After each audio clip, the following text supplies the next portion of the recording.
नमस्कार मंडळी, श्री स्वामी समर्थ. तुम्हा सर्वांचं आपल्या एका नवीन व्हिडिओमध्ये स्वागत करते. मंडळी, चैत्र नवरात्र कन्यापूजन कसे करावे?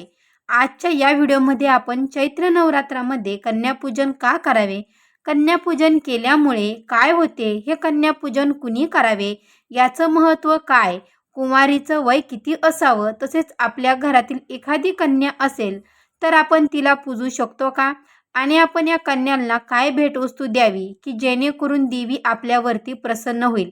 तर अशीच नवरात्रातील कन्यापूजनबद्दलची संपूर्ण माहिती या व्हिडिओमध्ये मी तुमच्यासोबत शेअर करणार आहे. त्यामुळे हा व्हिडिओ कुठेही स्किप करू नका, शेवटपर्यंत नक्की पहा. आणि हो, तुम्ही जर आपल्या चॅनेलवर नवीन असाल तर सबस्क्राईब करा आणि कमेंट बॉक्समध्ये श्री स्वामी समर्थ जय जय महालक्ष्मी लिहायला विसरू नका, जेणेकरून महालक्ष्मीची तुमच्या घरावर, तुमच्या मुलांबाळांवर भरभरून कृपा अशी नक्की होईल. तर मंडळी, वेळ न घालवता आपण आपल्या आजच्या व्हिडिओला सुरुवात करूया. देवीला आपण माता म्हणतो. प्रत्येक स्त्रीमध्ये देवीचा अंश असतो आणि म्हणून नवरात्रामध्ये कुंवारीच किंवा छोट्या मुलीच देवी स्वरूपात समजून त्यांचं पूजन केलं जातं. याला कन्यापूजन किंवा कुंवारिका पूजन असं देखील म्हणतात. नवरात्रामध्ये कन्यापूजन करणं खूप महत्त्वाचं मानलं जातं. तुमच्या घरी घटस्थापना असो किंवा नसो, तुमची इच्छा असेल तर नक्कीच तुम्ही कन्यापूजन हे करू शकता. तसेच तुम्ही नवरात्रीचे 9 दिवसाचे उपवास देखील केले असतील किंवा केले नसतील तरीही नवरात्रामध्ये कन्यापूजन नक्कीच करू शकता. बघा, दुर्गा सप्तमीचं पारायण कुणी करत असेल तर त्याचं उद्यापन सुद्धा कन्यापूजन केल्याशिवाय पूर्ण होत नाही. असा हा कन्यापूजन नवरात्राचा नवरात्रीचा मूळ गाभा आहे असं मानलं जातं. आता हे कन्यापूजन नवरात्रामध्ये नक्की कधी करावं? बघा, नवरात्रातील प्रत्येक दिवस हा शुभ मानला जातो आणि त्यामुळे या 9 दिवसात तुम्हाला जमेल त्या दिवशी तुम्ही कन्यापूजन करू शकता. तसं तर अष्टमी किंवा नवमी दिवशी जर तुम्ही कन्यापूजन केलं तर ते जास्त प्रभावी मानलं जातं. पण स्त्रियांना इतर बरेच कामे असतात, त्यामुळे तुम्हाला जमेल त्या दिवशी तुम्ही कन्यापूजन हे करू शकता. आता बघा, कन्यापूजन कुणी करावं? तर स्त्री किंवा पुरुष हे कन्यापूजन करू शकतात किंवा जोडीने तुम्ही कन्यापूजन करू शकतात. फक्त एक गोष्ट लक्षात ठेवा, आपण ज्या कन्याचं म्हणजेच की ज्या मुलीचं पूजन करणार असाल तिचं वय साधारण 2 ते 10 वर्षापर्यंत असावं. कारण 2 वर्षाची मुलगी असते तिला कुंवारिका म्हटलं जातं. आणि यासोबत एक मुलगा म्हणजेच की बटुक भैरवाचं आपल्याला पूजन करायचं आहे. भैरवाची पूजा शिवाय देवीची पूजा अपूर्ण होत नाही. त्याचबरोबर बघा, म्हणून कन्यापूजन करत असताना आपल्याला एक बटुक भैरवाची म्हणजेच की एका छोट्या मुलाला बोलवून त्याची देखील पूजन करायचं, म्हणजेच की हे कन्यापूजन खऱ्या अर्थाने पूर्ण होईल. कन्यापूजन केल्याशिवाय आपलं दारिद्र्य, दुःख, आरोग्य नष्ट करणारा असा सर्व संकटाचा नाश, आपल्याला घरामध्ये सुखशांती आणि समृद्धी प्रदान करणारं असं हे कन्यापूजनचं व्रत आहे. त्यामुळे नवरात्रीमध्ये कन्यापूजन आवश्यक करा. त्याचबरोबर बघा मंडळी, कन्यापूजन केल्यामुळे आपल्या ज्या काही अडचणी असतील, अगदी कुटुंब, व्यावसायिक, त्या पण दूर होतील. त्या सगळ्या त्रासापासून, अडचणीपासून मुक्त देखील तुम्हाला मिळेल. कारण त्या कुंवारिका आपण साक्षात देवीचं स्वरूप मानून त्यांची पूजा करत असतो, त्यांचा मानसन्मान करत असतो आणि हे सर्व आपण त्यांना देवीचं स्वरूप म्हणून करतो.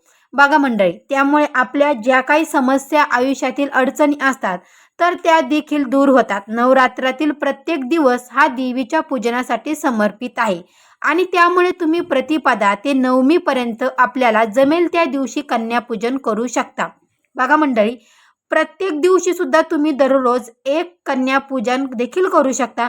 नवरात्रातील प्रत्येक दिवशी जर एक कन्या पूजली तरी सुद्धा खूप जास्त प्रभावी मानलं जातं. किंवा पहिल्या दिवशी किंवा दुसऱ्या दिवशी किंवा तिसऱ्या दिवशी किंवा तिन्ही दिवशी, 9व्या दिवशी, 8व्या दिवशी, जेव्हा तुम्हाला शक्य होईल तेव्हा तुम्ही कन्यापूजन करू शकता. तुम्हाला जमलं तर सप्तमी, अष्टमी किंवा नवमी या दिवशी तुम्ही कन्यापूजन आवर्जून करा. नसल जमेत तर तुम्हाला हव्या त्या दिवशी तुम्ही कन्यापूजन करू शकता. कन्यापूजन करण्यासाठी वेळेचं अजिबात बंधन नाही. सकाळी किंवा संध्याकाळी पण आपण कन्यापूजन हे करू शकतो. पण बघा मंडळी, बऱ्याच वेळा स्त्रिया ह्या जॉब करत असतात, नोकरी करत असतात, त्यामुळे त्यांना शक्य होत नाही. तर त्यांनी संध्याकाळी पण कन्यापूजन हे करू शकता. खरं तर आपण कन्यापूजन कधीही करा, पण मनभावेने हे सर्व करण्याला महत्त्व आहे. आपण एखादी गोष्ट कितीही मनोभावे करतो हे सगळ्यात जास्त महत्त्वाचं असतं. त्यामुळे आपण किती दिलं आणि काय दिलं यापेक्षा किती मनापासून केलं हे सगळ्यांना खूप महत्त्वाचं असतं बघा. त्याचबरोबर बघा, तुम्हाला किती कन्या बोलवायच्या आहेत, तर कन्यापूजन तुमच्या सोयीच्छेने जर तुम्हाला 5, 7, 9 कन्या मिळाल्या तर अतिशय उत्तम. त्यासोबतच एक बटूक भैरवाचं पूजन मात्र करायला अजिबात विसरू नका. त्याशिवाय कन्यापूजन हे अपूर्ण आहे. आणि जर नाही मिळालं कन्या तरीसुद्धा कमीत कमी एक कन्याचं पूजन तुम्ही अवश्य करा. कारण की एक कन्या आणि एक बटूक भैरव, आता बरेच जण विचारतात की आपल्या घरातील एक छोटी कन्या आहे तर तिचं पूजन केलं तर चालेल का? तर हो, आवश्यक चालेल. फक्त तिचं वय हे 2 ते 10 वर्षापर्यंत असावं. आपली जरी कन्याचं नवरात्रामध्ये दररोज पूजन केलं किंवा फक्त एक दिवशी कन्यापूजन म्हणून केलं तरीसुद्धा चालू शकतं. बघा, आता आपण विविध कन्यापूजन कसं करायचं ते देखील पाहणार आहोत. त्या अगोदर तुम्ही कमेंटमध्ये श्री स्वामी समर्थ आणि तुम्ही कन्यापूजन करतात का नाही हे देखील मला सांगा. तर बघा मंडळी, पहिल्यांदा मी तुम्हाला सांगते, 2 वर्षाची मुलगी ही कुमारिका म्हणून ओळखली जाते. तिचं पूजन केल्यामुळे दारिद्र्य दूर होतं. 3 वर्षाची कन्या त्रिमूर्ती रूपामध्ये असते. तिचं पूजन केल्यामुळे सुख आणि समृद्धी नांदते. 4 वर्षाची कन्या कल्याणी असते. तिचं पूजन केल्यामुळे घरात कल्याण होतं. 5 वर्षाची कन्या रोहिणी रूपामध्ये असते. ती रोगमुक्ती ठरवते. त्यानंतर 6 वर्षाची कन्या कालिका रूपामध्ये असते. तिचं पूजन केल्यामुळे राजयोग प्राप्त होते. 7 वर्षाची कन्या चंडिका रूपामध्ये असते. ती ऐश्वर्य प्रदान करते. 8 वर्षाची कन्या शांभव रूपामध्ये असते. तिचं पूजन केल्यामुळे विजय प्राप्त होतं. त्यानंतर 9 वर्षाची कन्या ही दुर्गा स्वरूपात म्हणजे की दुर्गा देवीचं रूपात मानली जाते आणि त्यामुळे ती शत्रूचा नाश करते. तर 10 वर्षाची कन्या सुभद्रा रूपात असते. सुभद्रा आपल्या भक्ताच्या सर्व इच्छा पूर्ण करते.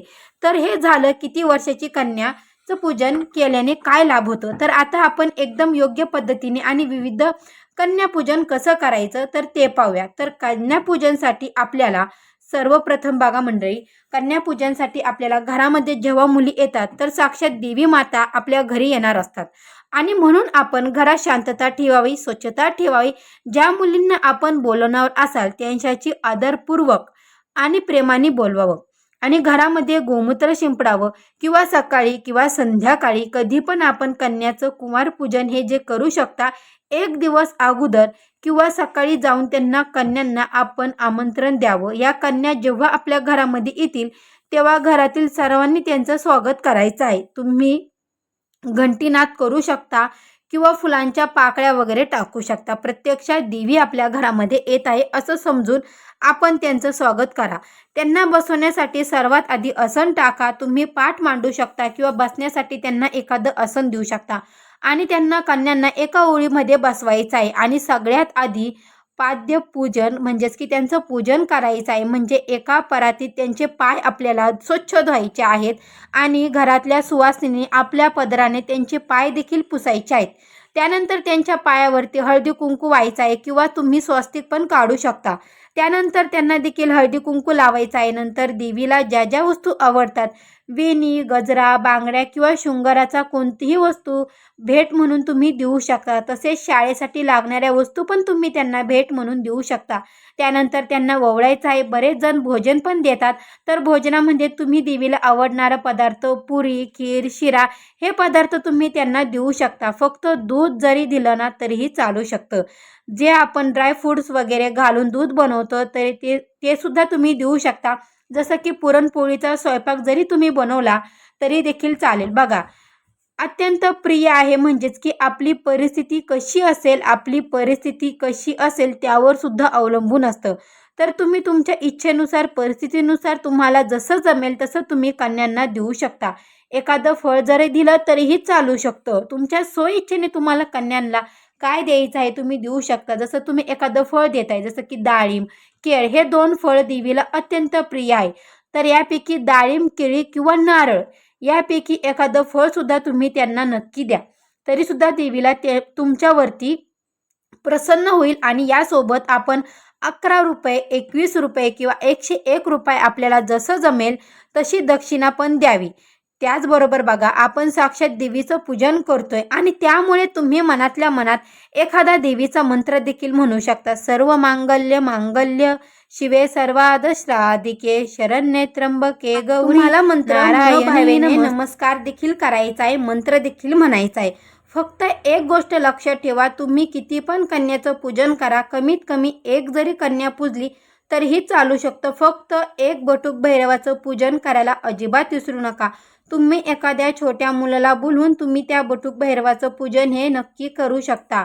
मुलाचं पाय धुवून फक्त त्याच्या पायावरती हळदी कुंकू वाहून त्याला गंधाने नाम ओरडून तुम्ही त्याचं पूजन करायचं आहे, त्याला ओवाळायचं आहे. त्याला तुम्ही एखादं म्हणजेच की तो शाळेत जर जात असेल तर त्याला पण शाळेसारखीच एखादी भेटवस्तू द्या. मुलींना तुम्ही देवीला प्रिय असणाऱ्या वस्तू, जसं की शृंगाराच्या कोणत्याही भेटवस्तू तुम्हाला द्यायच्या आहे. जसं की मेहंदीचा कोन असेल, मुलांना पेन वगैरे द्या. त्याचबरोबर शाळेच्या स्कूल बॅग, टिफिन बॉक्स किंवा वॉटर बॉटल, कंपास देऊ शकता. मुलींना आवर्जून तुम्हाला शृंगाराचं सामान द्यायचंच आहे. तसंच या कन्यासोबत जर आपण एक मुलीचं म्हणजेच की बटुक भैरवाचं पूजन केलं तर खऱ्या अर्थाने आपलं कन्यापूजन हे पूर्ण होतं. आणि त्यामुळे या कुंवारीसोबत तुम्ही एखाद्या मुलाचं म्हणजेच की बटुक भैरव म्हणून पूजन हे नक्की करायचं आहे. बघा, कन्यापूजनासाठी अष्टमीला जास्त महत्त्व असतं. तसेच बघा, मासिक पाळी, सुतक, विटाळ यामध्ये तुम्हाला कन्यापूजन हे करता येणार नाही. पण मासिक पाळी असेल तर घरातली दुसरी स्त्री तुमच्या घरात असेल तर कन्यापूजन करता येऊ शकतं. सुतक, विटळ यामध्ये मात्र कन्यापूजन हे करता येत नाही. तर अशा पद्धतीने आपण अगदी विविध कन्यापूजन केलं तर आपल्यावरती देवी नक्कीच प्रसन्न होते आणि देवीचा आशीर्वादही आपल्याला मिळतो. तर तुम्ही पण या चैत्र नवरात्रामध्ये अष्टमी किंवा नवमीला म्हणजेच की यंदा 26 मार्च गुरुवार किंवा 27 मार्च शुक्रवार या दिवशी तुम्ही अशा पद्धतीने अगदी विविध कन्यापूजन हे नक्की करा. तुमच्यावरती पण देवी नक्कीच प्रसन्न होईल आणि तुम्हालाही देवीचा आशीर्वाद हा नक्कीच मिळेल. तर कसा वाटला व्हिडिओ तुम्हाला कमेंटमध्ये नक्की सांगा आणि व्हिडिओला लाईक करा, शेअर करा. चॅनलवर नवीन असाल तर सबस्क्राईब करा आणि कमेंट बॉक्समध्ये श्री स्वामी समर्थ कन्यापूजन तुम्ही करता की नाही हे देखील मला सांगा.